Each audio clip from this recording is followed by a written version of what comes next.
sensitive and foolish that, hey, you know, and dumbed down that as soon as if anything comes out where it sounds offensive, automatically, you know, they go into some type of different mode. You know, I don't know if it's the Babylon juice doing it, or you know, I don't know, but it got to be that's part of it. Other than the demons and witches and warlocks that be running around promoting things, you know, that Babel juice, you know, that Kool-Aid got them stirred up. It's almost like they're already hitting buttons on them, you know, without the TMOB. You know, it's almost like that already. Let's look up that word, detestable. Detestable. Y'all bear with me at, you know, little sleep, you know, still kind of, you know, coming out of that. But nevertheless, the work must go on.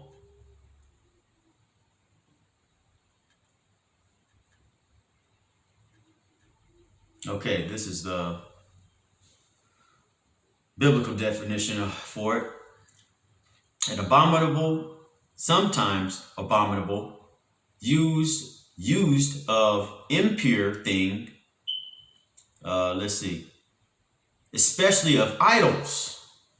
Okay, that's what this place is predicated on: is idols, idol worship, wood, stone, rock, anything, man, anything, wood, stone, rock, anything except the truth. Anything except the truth. Let's go to the basic. Let's hear it in the Greek though. Let's get it. Let's hear it in the Greek.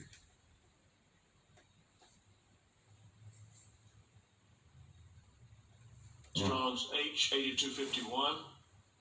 Shikuts. Shikuts. Abominable. No. Second entry. Shikuts. So, shikuts. Oh, slaki, that's in the Hebrew. Shikuts.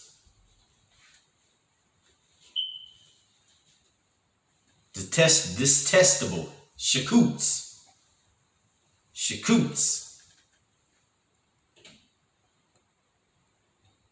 All right, we got it there. Shikuts. That's detestable. Okay. Shikuts. Strong's definition: disgusting, filthy, especially idolatry. Concentrately, abominable, filth, detestable. So those two words go, you know, abominable and detestable go hand in hand. You know, they you know.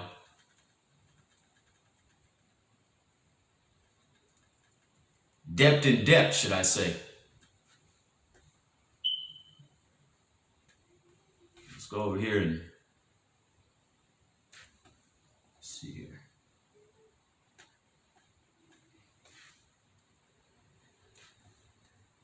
So that's what the whole, at this point in time, that's what the whole world is filled with. Okay? Not just Babylon the Great here. You know, because, you know, here it is promoted Baal worship. You know, look at the top rappers right now. What are they? What do they represent? What do they represent? And what are they promoting it? And who is the main objective for promoting these things? Where is it the projection of it being promoted as far as being looked up to as a role model? Children, of course. See, that's the way of Esau. He'll shoot a Jake's an X amount of money, you know, and then it's projected for, you know, even though that rapper might get about, I don't know, whatever they call it, a couple million or whatever, but that actual projection that Esau Edom already has projected for the future outcome of the damage is far greater than what most people think. Okay? Y'all remember, this man is crafty. He thinks ahead. What was said at one point in time. No, what it said in the script, wiser than Daniel. Okay? Let's not get this twisted. Okay, deaf culture. Now, when I was coming up, it was at the brink of uh, because you gotta understand and not to get off track, but rap was supposed, when rap was first invented, it was more of a culturally based thing to be a defense mechanism. Okay. And then all of a sudden they got infiltrated, that goes along with the curses, there ain't no mirth in this land for us. Okay. We're in captivity. Okay. They had Public Enemy and all, a lot of them Jackson, look at old boy, Flavor Flav. I mean, they just all just eventually just sold out. You fight the power, all that, But then again, like I said, that's all black culture, all this kumbaya, let's be all one, and it just, it doesn't work that way. Now you saw Edom, who done showed his horns to the highest level where he's full blown with everything, out the closet with everything. This man, he shows who he is, and he thinks that nobody sees him. He thinks, like I said, that's a criminal. That's the real one that needs to be in a straitjacket. Okay? He's the real one that needs to be in a straitjacket somewhere. So this is what's promoted.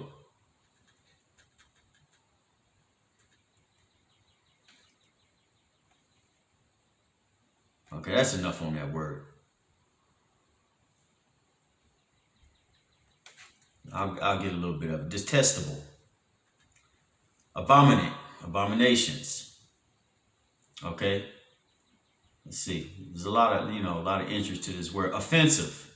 So you mean to tell me you can promote everything abominable and detestable, and it's not supposed to be offensive?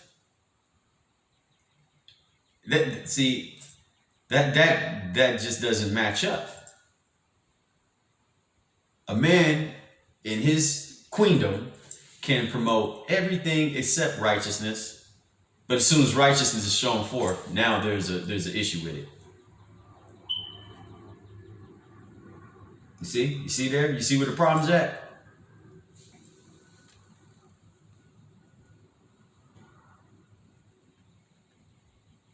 Man, something else. Okay, I'm gonna close it out. Enough on that. I'm gonna just close it out.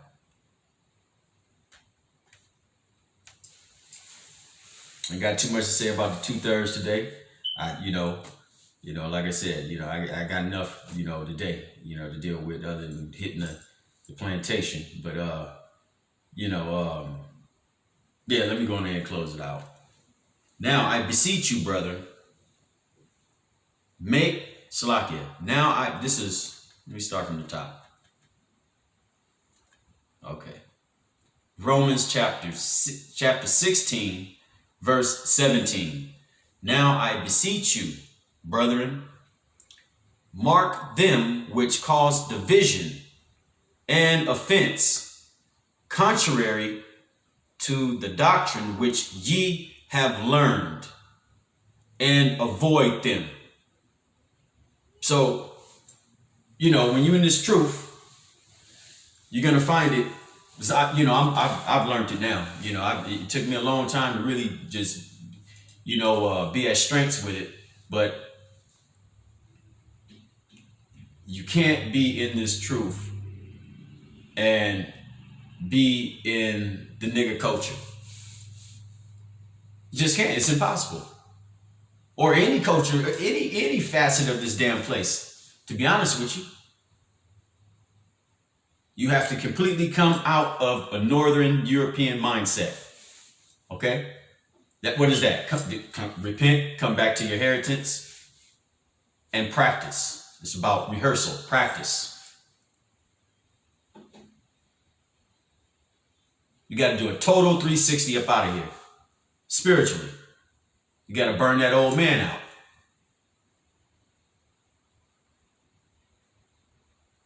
Chastisement might be worse for some. Chastisement might be less for others. Who knows? You know, depending on how the Lord Yahweh Bashim Yahweh wants to deal with you. Now, don't look just to this fashion of this lifetime for what had been done, but prior lifetimes, because there's something called reincarnation. Okay, what do you think you in the condition you in? If you in a super, whatever it is, that much more worse than somebody else, you think that's by mistake or design? No, everything's for a reason.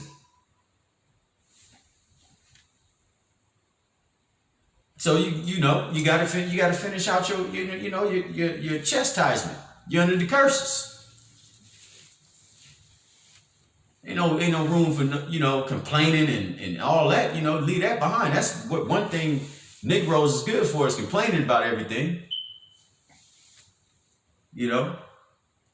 Put it on the childhood.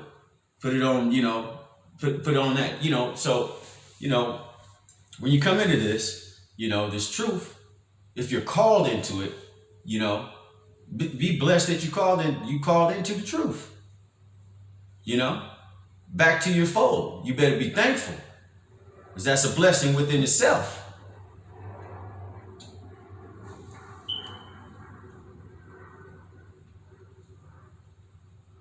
All that falling out and being a beta, you want to be a beta, hey, you ain't gonna make it if you a beta. You might as well pack it up, stay at Big Mama's house if you a beta.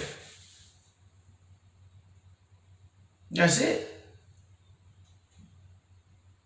This thing ain't for the faint. It's not for the faint. See, a lot of Jakes, they got that mindset and mentality of wanting to, there's other words for slavery, want to stay in bondage, there's other words for it. But, I think I read last night how the murmuring was going on, with, I think that was 16:17 I read, chapter 16:17 of Exodus. The murmuring and all of that, that was going on, and of course they were happy, and they sung a song, and that's over in, what is that? In verse 15, that's where that, what is that? Exodus chapter 15, verse 3 comes in at. That's part of that song.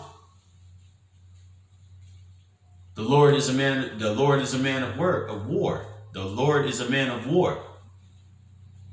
The Lord, Yahweh Bashim Yahweh is his name. That's part of that. After coming out of that first captivity, after the Pharaoh was drowned out and put at the bottom of the ocean.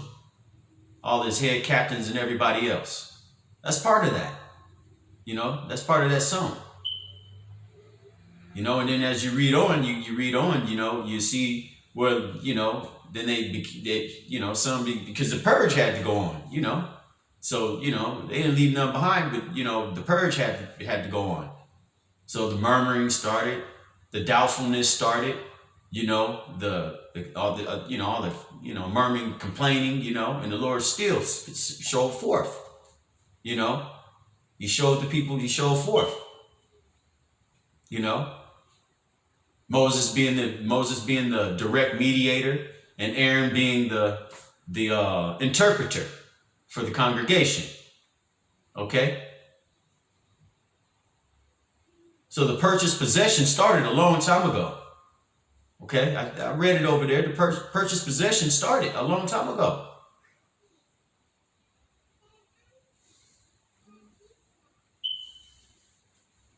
But hey, if this ain't meant for you to get, you just ain't gonna get it.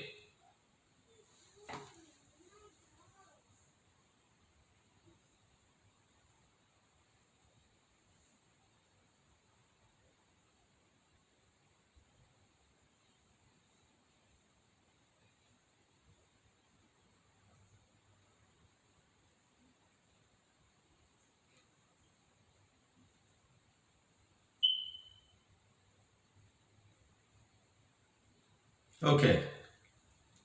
Let's go to this is gonna be Ecclesiasticus chapter 2,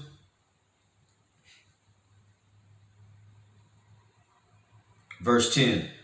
Look at the generations of old and see, did ever any trust in the Lord and was confounded? Or did any abide in his fear and was forsaken?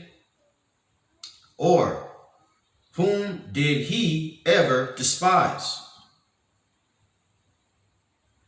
that called upon him? The Lord don't lie, all right? It's impossible.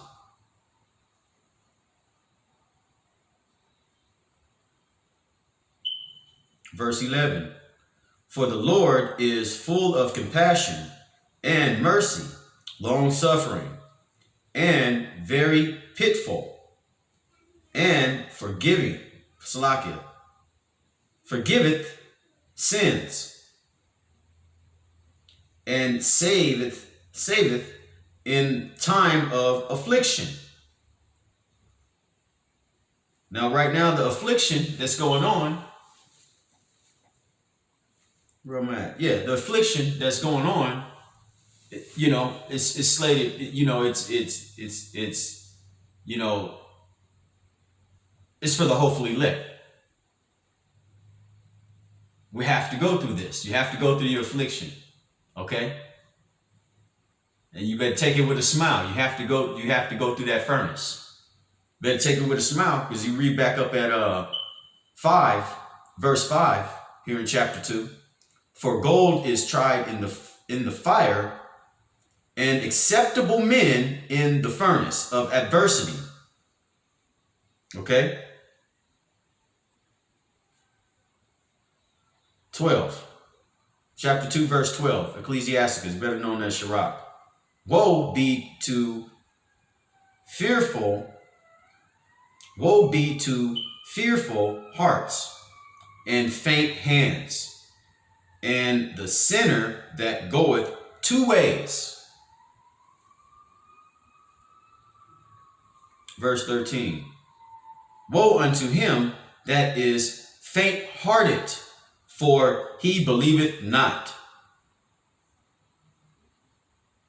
Okay, so you have to believe. Your faith better be strong in this walk.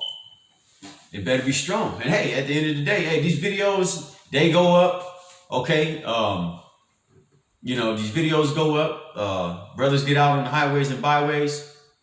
There's something called the straight gate, straight and narrow, and nobody but one man enter in at a time. Okay, so ultimately you have to work out your own salvation. Okay, ultimately, okay, that's between you and Yahushua.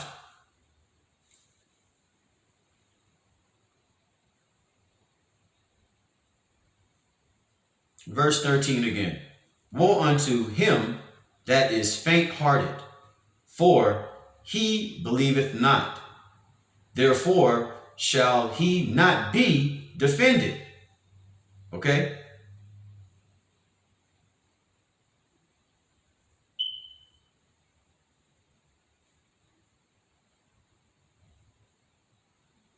Verse 14. Woe unto you that have lost patience. So that could be an example of somebody going back into the world after being in the truth, or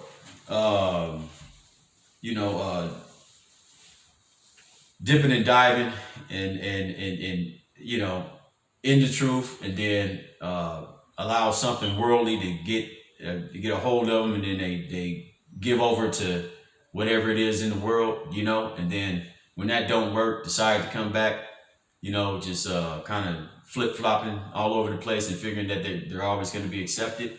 No. That oil, that candle's blowed out. You know, it depends on how the Lord want to deal with you. You know, at the end of the day, but if that candle get blowed out, it might very well mean your life.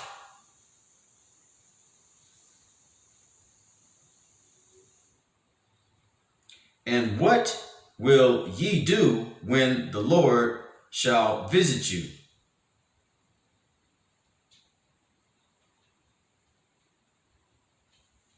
Verse 15. They that fear the Lord will not disobey his word, and they that love him will keep his ways. So, we in this flesh, we battling. Every brother gonna have his pitfalls down, straight up to straight down. He's gonna fall, he's gonna get back up, But ultimately, it's a fight.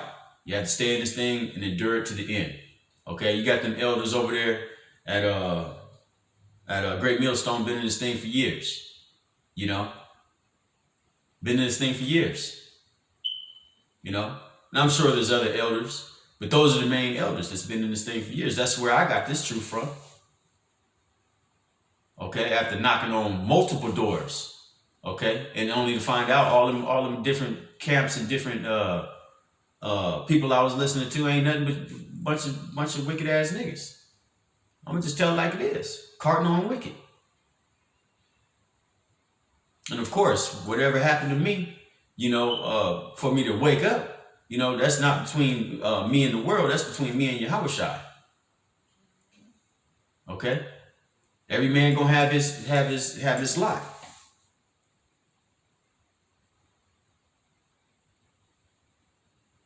That's it. When it happened, if it happened, when it happened, hey, you better make that change. That's your calling. If you don't receive that calling, then hey, it's not gonna be good. It's just not gonna be good.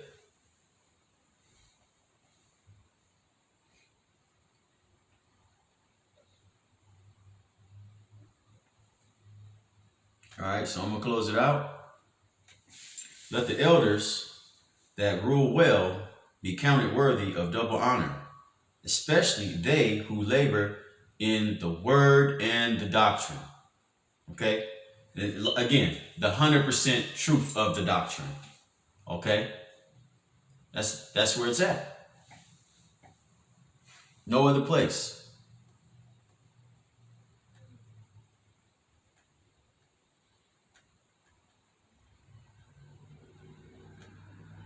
So with that said,